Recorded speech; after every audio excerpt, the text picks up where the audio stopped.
Hello students, स्वागत है आपका आईसीटी वर्चुअल क्लासेस में। मैं हूं कविता, आपकी साइंस टीचर।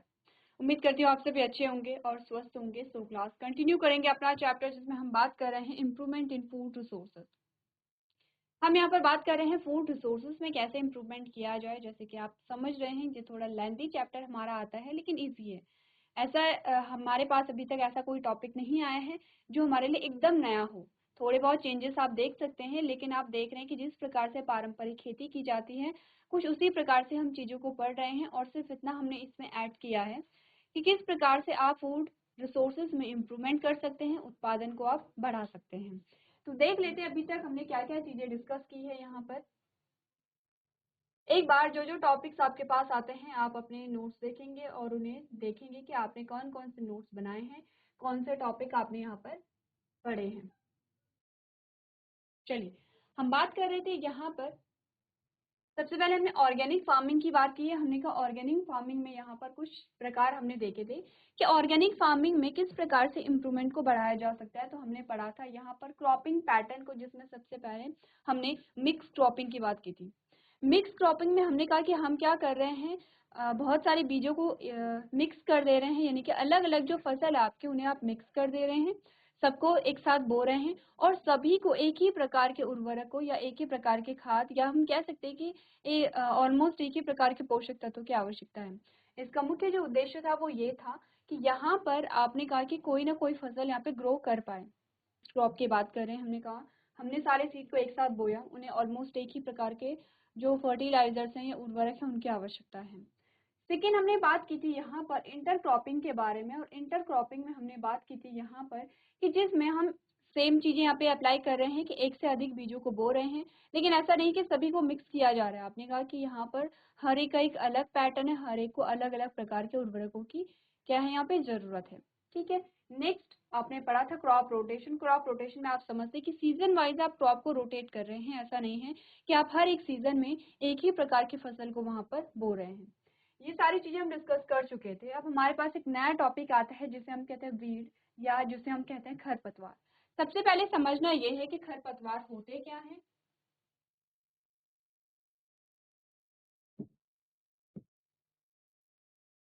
वीड या खरपतवार, वीड या खरपतवार क्या होते हैं?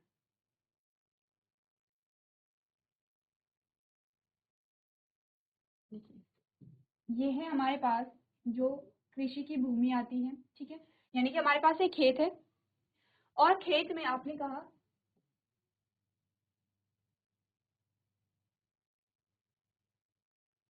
ये हमारे पास आते हैं क्रॉप के जो प्लांट होते हैं।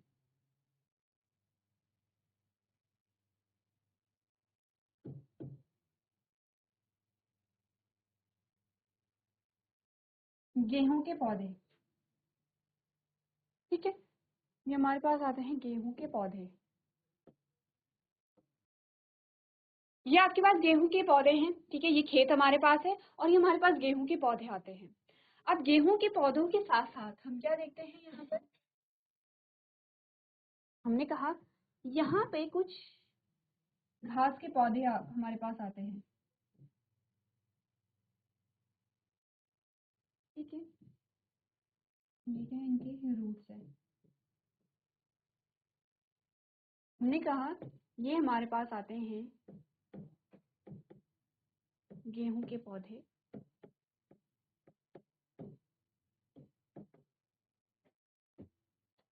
ठीक है, और इसे मैंने कहा ये जो आपकी ग्रीन कलर के जो प्लांट है इसे मैंने कहा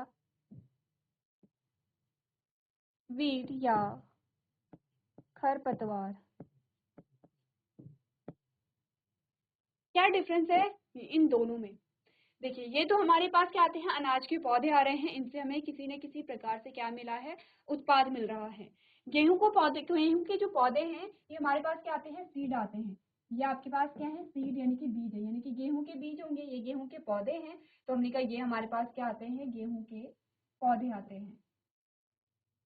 ये सारे हमारे पास गेहूं के पौधे होंगे। अब हम गेहूं के पौधों को क्यों ग्रो करवा रहे हैं, सबसे पहले रीजन हमारे पास क्या आएगा, हमने कहा क्योंकि हमें गेहूं प्राप्त हो रहे हैं। ठीक है, हमें कुछ ना कुछ उत्पाद मिला, इसीलिए हमने गेहूं के पौधों को यहाँ पे ग्रो करवाया है। ठीक है। अगर हम बात करें इनकी, जिन्हें हम वीट या खरपतवार का नाम दे रहे हैं, ये क्या होता है? हमने कहा छोटी छोटी घास होती है, या फिर हमने कहा कि कुछ पौधे होते हैं। इनका क्या काम है, इनका क्या रोल है हमारी लाइफ में? क्या ये भी किसी प्रकार का उत्पाद हमें दे रहे हैं? हमने कहा नहीं, हमें इनसे कोई भी उत्पाद नहीं मिल रहा है। हो सकता है कि चारे के रूप में काम आए, लेकिन हमने कहा कि चारे के लिए हमारे पास अगर गेहूं के पौधे हैं, हम गेहूं को निकाल लेते हैं, तो गेहूं के जो बचे हुए जो पौधा होता है, उसे हम क्या कर सकते हैं? चारे के रूप में प्रयोग कर सकते हैं। वैसे धान का जो हमने देखा पौधा होता है, उसे भी आप घास के रूप में प्रयोग कर सकते हैं। तो हमने कहा कि यहाँ पर ठीक है, अगर हम ये खरपतवार क्या है, वैसे तो हमें कोई उत्पाद नहीं मिला है, लेकिन हम गाय या फिर जो पशुओं के चारे के रूप में इसे प्रयोग कर सकते हैं। लेकिन होता क्या है, इस भूमि में गेहूं के पौधे हैं। गेहूं के पौधों को क्या चाहिए? पोषक तत्व भी चाहिए होंगे, और पानी भी चाहिए होगा, मिनरल्स भी चाहिए होंगे। ठीक है। सेम ये जो हमने कहा, जो खरपतवार है, जो छोटे छोटे पौधे आपके पास आ रखे हैं, जो घास के पौधे अब हमारे पास आते हैं, इन्हें भी पोषक तत्वों की आवश्यकता होती है, और इन्हें भी क्या होगी? वाटर एंड मिनरल्स के क्या होगी? रिक्वायरमेंट होगी। दोनों को चाहिए होंगे। आपका जो मेन उद्देश्य है, मुख्य उद्देश्य, वो क्या है? कि गेहूं के पौधे अच्छे से ग्रो कर पाएं, और आपको उचित मात्रा में क्या मिले? उत्पादन मिले, आपको उचित मात्रा में गेहूं मिले। ठीक है। अब हम गेहूं क्यों उगा रहे हैं? या आप बड़े बच्चे आप समझते हैं, क्योंकि आप क्या है, भोजन के रूप में क्या करते हैं? आटे का इस्तेमाल करते हैं। बहुत सारे जो प्रोडक्ट है वो गेहूं से बनते हैं। ठीक है। अब हमने कहा कि क्योंकि यहाँ पर दोनों जो पौधे हैं, दोनों प्रकार के पौधे में क्या होगी? प्रतिस्पर्धा होगी, कंपटीशन होगा, क्योंकि इन्हें भी क्या चाहिए? पोषक तत्व चाहिए। ठीक है। क्या बोला हमने? इन सभी को चाहिए पोषक तत्व,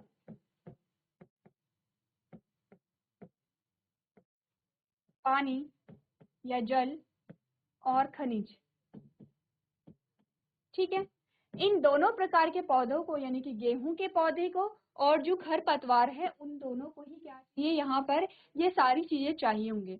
जब ये सारी चीजें चाहिए होंगी, क्योंकि ये तो लिमिटेड वे में ही होंगे, ऐसा नहीं है कि क्या है, जो पोषक तत्व है उनकी मात्रा दिन ब दिन बढ़ती चली जा रही है, ऐसा तो नहीं होता है। ये सेम वैसा ही है कि आपके पास क्या है, यहाँ पर 4 लड्डू हैं, और 4 लड्डू जो हैं, और लोग कितने हैं हमारे पास? 10 लोग हैं। हमने कहा 10 लोगों में 4 लड्डू अगर बांटने होंगे तो क्या होगी? प्रतिस्पर्धा होगी। ठीक है। लेकिन वहीं अगर 4 लोग हैं और 4 लड्डू है, तो आपने कहा एक एक लड्डू सबको मिल जाएगा। तो सेम वही है कि सिर्फ गेहूं के पौधे अगर होंगे, तो उन्हें उचित मात्रा में क्या मिलेगी? पोषक तत्व मिलेगा, पानी मिलेगा, खनिज मिलेगा। लेकिन गेहूं के पौधे के अलावा अगर अन्य पौधे भी वहां पर होंगे, तो वो भी ये सारी चीजों को एब्जॉर्ब करेंगे। अब इन खरपतवार ने क्या किया? पोषक तत्व भी लिए हैं, पानी भी लिया है, मिनरल्स भी लिए हैं। तो गेहूं की जो फसल होगी, गेहूं के जो पौधे होंगे, उन्हें उचित मात्रा में ये सारी चीजें नहीं मिल पाएंगी। अगर इन्हें उचित मात्रा में पोषक तत्व नहीं मिले, पानी नहीं मिला, मिनरल्स नहीं मिले, तो इनकी जो ग्रोथ है वो और अच्छे से नहीं हो पाएगी। इनकी ग्रोथ अच्छे से नहीं हुई, तो हमने कहा कि ये उत्पादन को प्रभावित करेगा। और हम पढ़ किसके बारे में रहे हैं? कि किस प्रकार से हम उत्पादन को बढ़ा सकते हैं, किस प्रकार से प्रोडक्टिविटी को एनहांस कर सकते हैं। अब हमने क्या करेंगे फिर? इस चीज के सॉल्यूशन के लिए हम क्या करेंगे? हमने कहा ये जो खरपतवार है, ये जो खरपतवार है, इन्हें हम कहते हैं अनवांटेड प्लांट, यानी कि ऐसे पौधे जिनकी आवश्यकता हमें नहीं है। ठीक है। वो अलग बात है कि हमने कहा चारे के रूप में हम प्रयोग कर सकते हैं, लेकिन चारे के लिए हमारे पास और भी ऑप्शन है। ठीक है। हम ऐसा कर सकते हैं कि एक अलग फील्ड में हम चारा वहां पे बो दें। तो हमने क्या किया यहाँ पर? हमने यहाँ पर क्या किया? ये जो वीड्स थी, इन्हें हमने रिमूव कर दिया इन खेतों से। अब ये सेम चीज आप अपने घर में भी करते हैं। आपने पढ़ा होगा निराई, निराई होता है। उसमें हम क्या करते हैं? अपने अपने घरों में बड़ों को देखा होगा, या फिर अपने खेतों में देखा होगा। चलिए आपके खेत नहीं भी होंगे, लेकिन आपने देखा होगा कि खेतों में जो लोग हैं वो कुछ निकालते रहते हैं, कुछ घास जो है वो बीच से कुछ घास निकालते रहते हैं। ऐसा नहीं कि वो सारे पौधों को निकालेंगे, वो सिलेक्टेड घास को निकालते हैं वहां पर। क्या कर रहे होते हैं? वो निराई कर रहे होते हैं। क्या होता है निराई में? हम जो खरपतवार हैं उन्हें खेतों से रिमूव कर देते हैं, निकाल देते हैं। इससे क्या होगा? जब ये सारी चीजें यहाँ से निकल जाएंगी, ये खरपतवार यहाँ से रिमूव हो जाएंगे, तो क्या होगा? गेहूं के पौधों को उचित मात्रा में क्या मिल पाएगा?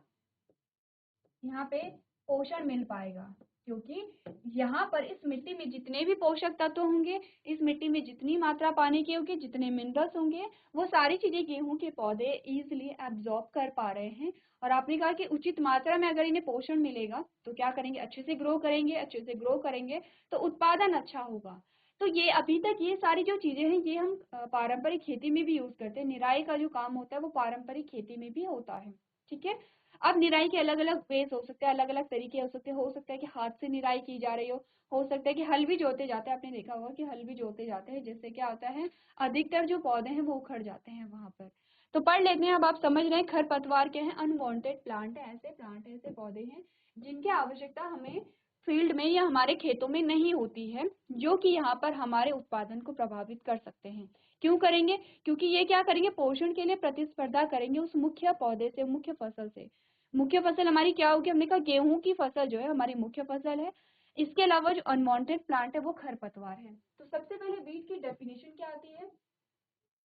Along with crops, sometimes some other plants also grow up which are not needed.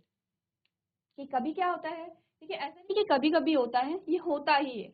आपने कहा कि आपके पास अपने फसल बोई है, आपने क्या करे हैं, गेहूं के बीज ही बोए हैं, लेकिन उसके साथ अनवांटेड जो प्लांट है वो भी ग्रो कर जाते हैं। क्या होता है कि यहाँ पर फसल के साथ कभी कभी या ज्यादातर टाइम जो अन्य प्लांट है, अन्य पौधे हैं वो उग जाते हैं जिनकी हमें आवश्यकता नहीं होती है। These are called weeds. In unwanted plants को हम क्या कहेंगे? वीड या खरपतवार कहेंगे। Weeds can affect the crop as they utilize the nutrients from the soil that are meant to be used by the crop. आपने कहा कि यहाँ पर जो खरपतवार हैं ये फसल के उत्पादन को प्रभावित कर सकते हैं, क्योंकि जिस मिट्टी में, जिस खेत में ये उग रहे हैं वहां से ये पोषक तत्वों को कंज्यूम करेंगे, जिससे कि क्या होगा, यहाँ पर गेहूं की जो फसल है, गेहूं की फसल में या गेहूं के पौधों को क्या होगी, पोषक तत्वों की कमी हो सकती है। तो क्या होते हैं खरपतवार? आपने कहा फसलों के साथ साथ कभी कभी कुछ अन्य पौधे भी उगाते हैं जिनकी आवश्यकता नहीं होती है। इन्हें क्या कहा जाता है? खरपतवार कहा जाता है, वीड या खरपतवार। ठीक है। खरपतवार फसल को प्रभावित कर सकते हैं क्योंकि वे मिट्टी से उन पोषक तत्वों का उपयोग करते हैं जिनका उपयोग फसल के द्वारा किया जाना चाहिए। ठीक है, क्लियर है इतनी बात? यही चीज, सेम चीज हमने कही थी। अब हमारे पास आते कि वो कौन कौन से मेथड्स हैं, वो कौन कौन से वेज हैं जिससे कि हम वीड को कंट्रोल कर सकते हैं, खरपतवार की वृद्धि को रोक सकते हैं। सबसे पहले हमारे पास आता है weedicides are sprayed on the field that can kill them as they do not harm any crops. हमने कहा हम weedicide का प्रयोग कर सकते हैं, जैसे कि हमने क्या कहा, पेस्ट को मारने के लिए पेस्टिसाइड्स का यूज कर रहे थे, तो वीड्स को मारने के लिए हम weedicide का यूज कर रहे हैं। हमने कहा हम weedicides का छिड़काव कर सकते हैं। तो आप सोचेंगे कि अगर हमने weedicides का छिड़काव किया तो ये क्या हमारी फसल को प्रभावित करेगी? नहीं, वो सिर्फ और सिर्फ क्या करेगी, खरपतवार को ही वहां पे नष्ट करेगी, हमारी जो फसल है वो सुरक्षित रहेगी। Weeds can be uprooted manually by the farmers. आपने कहा कि हम हाथों से भी उखाड़ सकते हैं। क्या है, गेहूं के पौधे हैं, उनके बीच में जो छोटी छोटी घास होगी उन्हें हम हाथों से उखाड़ सकते हैं। इससे क्या होता है, जब आप हाथों से उखाड़ते हैं इसका उपयोग आप चारे के रूप में कर सकते हैं, जो कि हमारे घरों में नॉर्मली किया जाता है। The crops is sown timely are not affected by weeds. आपने कहा अगर आप टाइम के अकॉर्डिंग क्या करें, अपनी फसल को बो देते हैं, जैसे कि हमने कहा कि जो टाइम होता है, फॉर एग्जांपल गेहूं को बोने का जो टाइम है वो अक्टूबर टू नवंबर है। आपने इसी टाइम पीरियड के बीच में अगर गेहूं को बो दिया तो वीडीसाइड के ग्रो होने के चांसेस कम होते हैं। अगर आप इसके बाद या इससे पहले बोते हैं तो आपने कहा क्योंकि वहां पर क्या है, वो जो टाइम है, वो जो क्लाइमेटिक कंडीशन है वो यहाँ पर वो गेहूं के अकॉर्डिंग नहीं है, तो वहां पर गेहूं और अच्छे से ग्रो नहीं कर पा रहा है, बल्कि जो अदर वीड्स है वो अच्छे से ग्रो कर पा रही हैं। क्योंकि हमने कहा था कि फसल को हम सीजन के अकॉर्डिंग क्यों बोते हैं, हमें टेम्परेचर वहां पे देखना है, हमें डे लेंथ वहां पे देखनी है, पानी की मात्रा हमें देखनी है, ह्यूमिडिटी हमें देखनी है। ये सारी चीजों के अकॉर्डिंग हम क्या करेंगे, प्लांट्स को वहां पे जो बीज होते हैं उन्हें हम बोते हैं। Using different methods of cropping, silage, crop rotation and intercropping also reduce the chances of growing weeds। आपने कहा जो अभी तक आपने क्या पढ़े थे, कुछ क्रॉप के टाइप्स पढ़े थे, या फिर आपने कहा कि ग्रो करने के जो तरीके पढ़े थे, जिसमें आपने कहा था क्रॉप रोटेशन होता है या इंटरक्रॉपिंग होती है, ये भी वीड के ग्रो होने के चांसेस को क्या करेगी, कम करेगी। तो क्या हमने पढ़ा है कि खरपतवार नियंत्रण के क्या यहाँ पे हमारे पास तरीके आते हैं। हमने कहा खेतों में खरपतवार नाशकों का छिड़काव किया जाता है, जैसे कि हमने क्या बोला, पेस्ट को मारने के लिए पेस्टिसाइड्स, यानी कि हमने कहा कि कीटों को मारने के लिए कीटनाशक का यूज करते हैं, वैसे ही वीड्स को मारने के लिए वीडीसाइड या फिर खरपतवार को नष्ट करने के लिए खरपतवार नाशकों का छिड़काव किया जाता है। जो उन्हें मार सकते हैं, क्योंकि वे किसी भी फसल को नुकसान नहीं पहुंचाते हैं। ठीक है, जो वीडिसाइड्स होंगे सिर्फ वीड्स को ही हम यहाँ पे क्या करेंगे, किल करते हैं। किसान खरपतवार को हाथों से भी उखाड़ सकते हैं। समय पर बोई गई फसल पर खरपतवार का प्रभाव नहीं पड़ता है। फसल के विभिन्न तरीकों का उपयोग करने से फसल चक्र का सुझाव मिलता है। अंतर फसल लगाने से खरपतवार बढ़ने की जो संभावना भी कम हो जाती है। अब हम ये क्यों पढ़ रहे हैं, खरपतवार या वीड्स के बारे में हम क्यों पढ़ रहे हैं, क्योंकि ये हमारी फसल को प्रभावित कर सकती है। हम पढ़ रहे हैं कि किस प्रकार से हम अपनी फसल में क्या करेंगे, उत्पादन को बढ़ा सकते हैं। उत्पादन को प्रभावित करने वाले जो भी कारक होंगे, जो भी प्रॉब्लम्स होंगे, हम उन्हें क्या करेंगे, सॉल्व करते रहेंगे। तो हमने कहा वीड्स भी उनमें से एक है जो हमारी फसल के उत्पादन को प्रभावित कर सकता है या कर रहा है। तो हमने कहा सबसे पहले तो हम खरपतवार के बारे में जानें और खरपतवार से होने वाले नुकसान के बारे में जानें। उसके बाद हमें ये देखना है कि खरपतवार को हम किस किस तरीके से क्या कर सकते हैं, वहां पर खेतों से हटा सकते हैं। ये कुछ तरीके आपके पास आते हैं। तो चलिए नोट कीजिए क्या होते हैं खरपतवार और खरपतवार के नियंत्रण के जो तरीके होते हैं। चलिए, तो आपने यहाँ पे नोट कर लिया होगा। वीड्स के बारे में हम बात करेंगे, पेस्ट के बारे में और पेस्ट कंट्रोल के मेथड्स के बारे में। ठीक है, ध्यान रखिए हम क्या पढ़ रहे हैं, वो फैक्टर, वो कारक जो कि हमारी फसल को प्रभावित कर सकते हैं। पहले आपने वीड्स के बारे में बात की है और अब आप बात कर रहे हैं पेस्ट के बारे में। ठीक है, पेस्ट क्या होते हैं? Several insect and pests can affect the crop in different ways। आपने कहा अलग अलग जो पेस्ट होते हैं, अलग अलग जो इंसेक्ट होते हैं, ठीक है, वो क्या कर सकते हैं, हमारी फसल को प्रभावित कर सकते हैं। कैसे कर सकते हैं? They can cut the part of the crops like fruit, leaf and stem।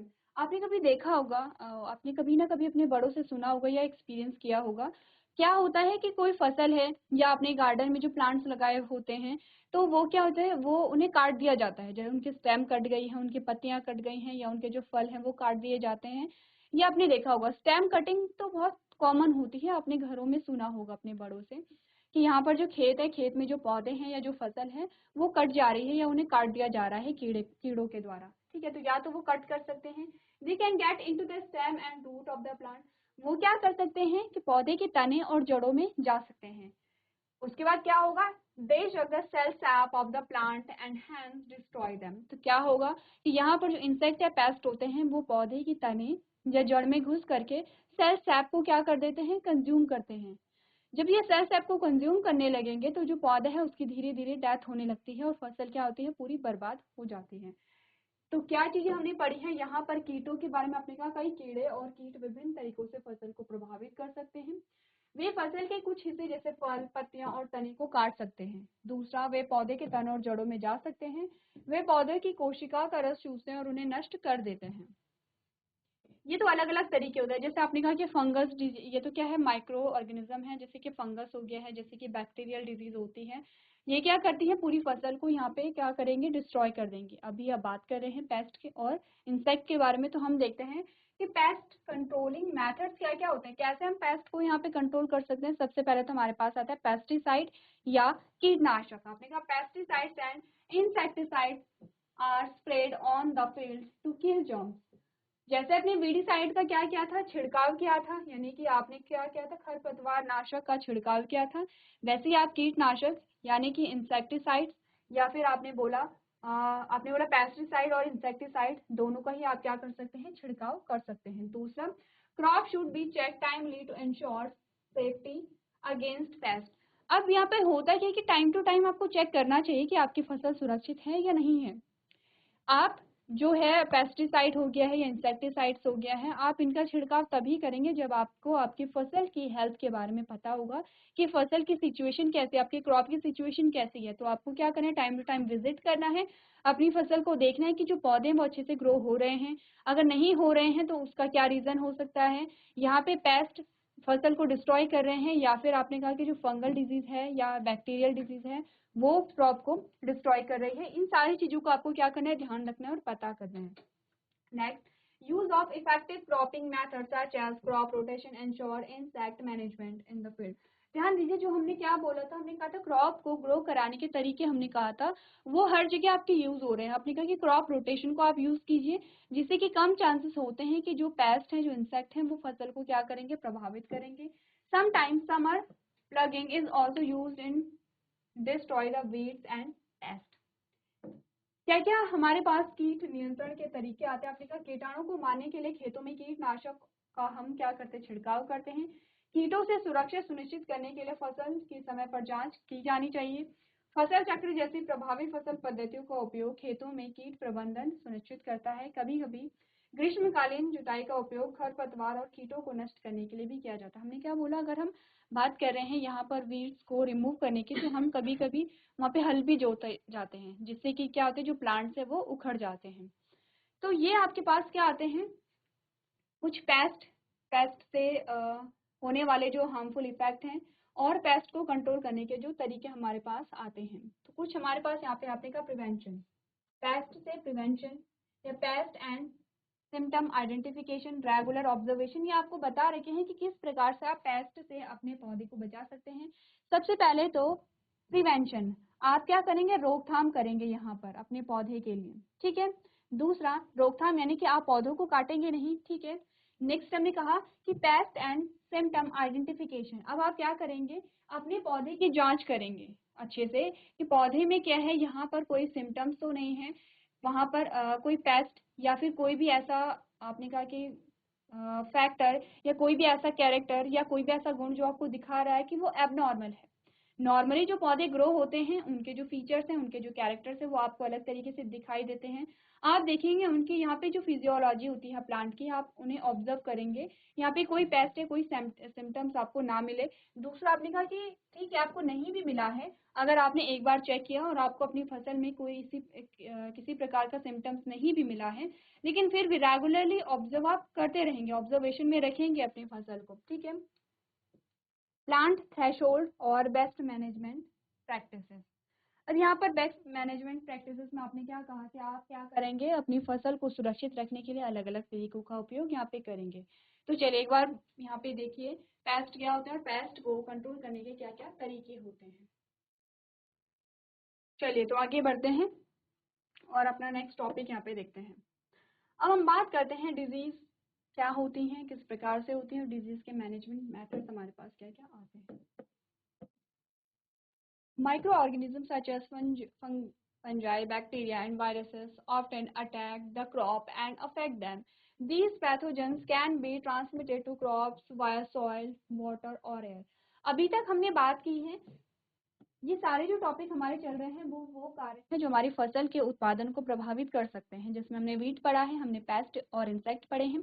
अब हम बात कर रहे हैं माइक्रो ऑर्गेनिज्म के बारे में, ठीक है। वीड्स में हमने कहा कि जो पौधे होते हैं वो फसल के उत्पादन को प्रभावित कर सकते हैं। इंसेक्ट और पेस्ट में हमने एग्जाम्पल पढ़े हैं। अब हम माइक्रो ऑर्गेनिज्म में पढ़ेंगे। माइक्रो ऑर्गेनिज्म में आपके पास आते हैं बैक्टीरिया,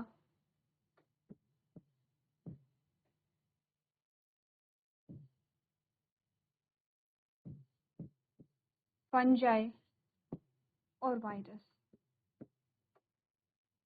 ठीक है। ध्यान दीजिए, बैक्टीरिया और जो फंजाई होते हैं वो हमारे लिविंग में आते हैं, और जो वायरस होते हैं वो लिविंग और नॉन लिविंग किसी में भी नहीं आते हैं, ठीक है। ये तो हमारे क्या होंगे, लिविंग क्रिएचर्स होंगे जिन्हें हम माइक्रो ऑर्गेनिज्म कह रहे हैं। और वायरस जो होते हैं, आप समझते हैं कि जो वायरस है वो तो ना तो लिविंग की कैटेगरी में आता है ना ही नॉन लिविंग की कैटेगरी में आता है। वायरस अगर इन्वायरमेंट में है, किसी की बॉडी के अंदर नहीं है, स्वतंत्र रूप से है, तो वो क्या होगा, डेड होगा। लेकिन अगर वायरस किसी की बॉडी के अंदर इंसर्ट हो जाता है, किसी लिविंग सेल के अंदर चला जाएगा, तो उसमें लिविंग के कैरेक्टर आ जाते हैं, जैसे कि ये क्या कर लेते हैं, अपनी संख्या में वृद्धि करने लगते हैं, इनमें रिप्रोडक्शन की प्रोसेस होने लगती है, यानी कि क्या करेंगे, एक वायरस से बहुत सारे वायरस वहां पे बनने लगते हैं। तो यहाँ पर होगा क्या, डिफरेंस क्या होगा, जैसे कि हमने कहा बैक्टीरिया और फंजाई जो है वो क्या हो सकती है, किसी की बॉडी के अंदर भी, जैसे बैक्टीरिया हो किसी की बॉडी के अंदर भी पाए जाते हैं लेकिन बाहर भी पाए जाते हैं, और दोनों जगह क्या होते हैं, लिविंग सिचुएशन में रहते हैं, जीवित अवस्था में रहते हैं। वायरस को जीवित होने के लिए कोई लिविंग सेल चाहिए होगी, ठीक है, इसीलिए क्या आता है, ये नॉन लिविंग और लिविंग किसी भी कैटेगरी में नहीं आता है। अब जो वायरस है यहाँ पर आपने कहा सिर्फ ऐसा नहीं है कि किसी मनुष्य के अंदर ही पाया जाएगा, ये कोई भी मनुष्य हो सकता है, प्लांट्स हो सकते हैं, हमने कहा माइक्रो ऑर्गेनिज्म हो सकते हैं। वायरस जो है वो बैक्टीरिया को भी इन्फेक्ट करता है, ठीक है। आप हायर क्लासेस में जाएंगे, आपके पास कुछ एग्जाम्पल्स आएंगे यहाँ पर। एक वायरस का नाम होता है बैक्टीरियोफाज। वो जो बैक्टीरियोफाज है वो क्या करता है, बैक्टीरिया को इन्फेक्ट करता है, बैक्टीरिया को संक्रमित करता है, बैक्टीरिया के अंदर इंसर्ट होता है। तो वायरस क्या है, किसी भी प्लांट, किसी भी एनिमल और किसी भी माइक्रोब के अंदर पाया जा सकता है। अब ये तीनों मिल करके क्या करते हैं, जैसे मैंने कहा बैक्टीरियल डिजीज है, फंगल डिजीज है या वायरस से रिलेटेड डिजीज है, ये प्लांट्स में हो सकती है। और जो माइक्रो ऑर्गेनिज्म होते हैं वो क्या होते हैं, इजिली ट्रांसमिट हो सकते हैं, क्योंकि कैसे होते हैं, बहुत सूक्ष्म होते हैं। हम क्या कह रहे हैं, माइक्रो ऑर्गेनिज्म का मतलब है सूक्ष्म जीव, बहुत छोटे होते हैं, इसीलिए ट्रांसमिट हो सकते हैं। कैसे, आपने कहा मिट्टी के द्वारा, पानी के द्वारा और हवा के द्वारा एक जगह से दूसरी जगह आसानी से पहुंच सकते हैं। तो जो माइक्रो ऑर्गेनिज्म से होने वाली जो डिजीज होती है वो इजिली ट्रांसमिट होती है। आपने पढ़ा होगा संक्रमित और असंक्रमित, जो हमारे पास क्या आती हैं, बीमारियां आती हैं, रोग आते हैं। तो जो संक्रमित होती है, संक्रमित यानी कि जो एक व्यक्ति से या एक जीव से दूसरे जीव में इजिली ट्रांसफर हो जाती है या स्थानांतरित हो जाती है, उसे हम संक्रमित या फिर ट्रांसमिटेड डिजीज कहते हैं। हमने कहा कि यहाँ पर ये जो डिजीज है वो इजिली ट्रांसमिट हो जाती है, इजिली स्थानांतरित हो जाती है एक पौधे से दूसरे पौधे में। तो इस प्रकार के डिजीज मैनेजमेंट के क्या क्या उपाय हमारे पास आते हैं। क्योंकि क्या होगा, अगर एक पौधे में फंगल डिजीज लगी है तो ऑब्वियस सी बात है कि वो पूरी जो फसल है, पूरे जो खेत है उसमें सब में क्या होगी, फसल उसमें क्या होगी, फंगल डिजीज लगेगी। अब ये एक खेत की बात है, नीचे दूसरा खेत है, तो हमने कहा ये पानी के द्वारा, ये हवा के द्वारा और ये मिट्टी के द्वारा क्या होते हैं, ट्रांसफर हो जाते हैं। आपने कहा हवा चली तो ये क्या होंगे, एक खेत से दूसरे खेत में चले जाएंगे। हमने कहा बारिश हुई, बारिश से क्या हुआ, ये जो माइक्रोब्स हैं वो मिट्टी में मिले और मिट्टी के द्वारा आपने कहा मिट्टी बह करके दूसरे खेत में गई, तो क्या होगा, ट्रांसफर हो जाएगा। तो क्या क्या इनके मैनेजमेंट के तरीके हैं, आपने कहा selecting the crop that suits the temperature and climate condition of the place. आपने कहा हम सबसे पहले क्या करेंगे, उस प्रकार के फसल का चूज करेंगे जो क्लाइमेट, उस क्लाइमेटिक कंडीशन या उस टेम्परेचर के लिए क्या होगी, सुटेबल होगी। Next, planting the seed on right time and in an environment that favours their growth. आपने कहा कि टाइम टू टाइम, जो टाइम होता है फसल का, उसी टाइम पे हम क्या करेंगे, उसकी बुआई करेंगे। Using herbicides such as dicamba and glufosinate ammonium fertilizer such as the ammonium nitrate and potassium sulfate का हम यूज करेंगे। Using crop rotation method and mix cropping. तो क्या क्या हमारे पास आए, हमने कहा रोग या डिजीज क्या होते हैं, कवक, बैक्टीरिया और वायरस जैसे सूक्ष्म जीव अक्सर फसल पर हमला करते हैं और उन्हें प्रभावित करते हैं। ये रोग जनक मिट्टी, पानी और हवा के माध्यम से फसलों में फैल सकते हैं। तो इनके रोग प्रबंधन के क्या क्या तरीके हमारे पास आए, हमने कहा उस फसल का चयन करना जो उस स्थान के तापमान और जलवायु परिस्थितियों के अनुकूल हो, सही समय पर और ऐसे वातावरण में बीज को बोना जो उनके विकास के लिए अनुकूल हो। डाइकम्पा एंड ग्लूफोसिनेट अमोनियम जैसे शाकनाशी और अमोनियम नाइट्रेट, पोटेशियम सल्फेट जैसे उर्वरकों का उपयोग करना और फसल चक्र विधि एवं मिश्रित फसल का उपयोग करना। ये कुछ हमारे पास तरीके होते हैं जिससे कि हम अपनी फसल को माइक्रो ऑर्गेनिज्म से बचा सकते हैं। तो चलिए एक बार रीड कीजिए और अपनी कॉपी में नोट कीजिए। चलिए, तो ये हमने बात की है यहाँ पर डिजीज जो कि माइक्रो ऑर्गेनिज्म के द्वारा होती है।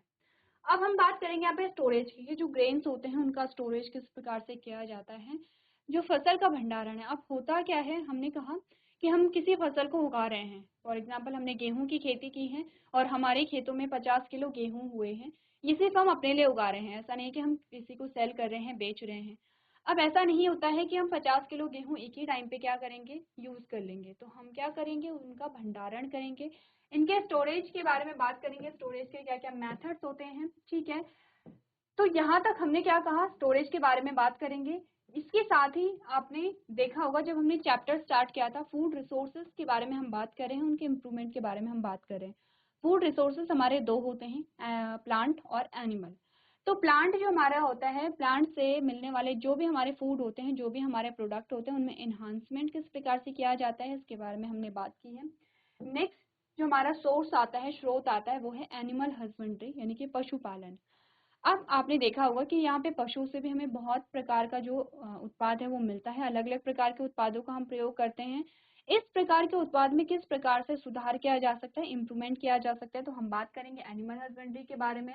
अब एनिमल हस्बेंड्री में कौन कौन से जो एनिमल्स है वो इंक्लूड होते हैं, जैसे कि हमने कैटल फार्मिंग की बात की है, ठीक है। नेक्स्ट हमने कहा जो डेयरी एनिमल्स और हमारे पास आते हैं उनके अलग अलग टाइप के बारे में हम बात करेंगे। यहाँ पर कैटल फार्मिंग को कैसे हम बचा सकते हैं, इसी के साथ हम बात करेंगे पोल्ट्री फार्मिंग के बारे में। ठीक है, पोल्ट्री फार्मिंग में आपने अलग अलग प्रकार के क्या आते हैं यहाँ पे, एग प्रोड्यूसिंग जो बर्ड्स हमारे पास आते हैं उनके बारे में हम बात करेंगे। फिश प्रोडक्शन और फिशरीज के बारे में हम बात करेंगे। तो ये कुछ हमारे पास हेडिंग्स आती हैं जो एक बार आप लोग देख लेंगे कि अभी तक हमने चैप्टर में क्या पढ़ा है और नेक्स्ट हम चैप्टर में क्या क्या चीजें पढ़ने वाले हैं। आपको घर से पढ़ करके आना है। स्टोरेज ऑफ ग्रेन्स पढ़ेंगे नहीं, आप अपने बड़ों से पूछेंगे कि हम यहाँ पर जो अनाज है उनका भंडारण कैसे करते हैं, अनाज सुरक्षित रहे, खराब ना हो, इसके लिए हम कौन कौन सी टेक्निक्स का यूज करते हैं। तो आप अपने घरों में अपने बड़ों से, आपके दादा दादी होंगे, अपने मम्मी पापा होंगे, या आपके पड़ोस में जो लोग होंगे, आप उनसे एक बार इन चीज़ों के बारे में पूछ सकते हैं। तो आज के सेशन में हम इतना ही करेंगे। अभी तक क्लास में बने रहने के लिए आपका धन्यवाद।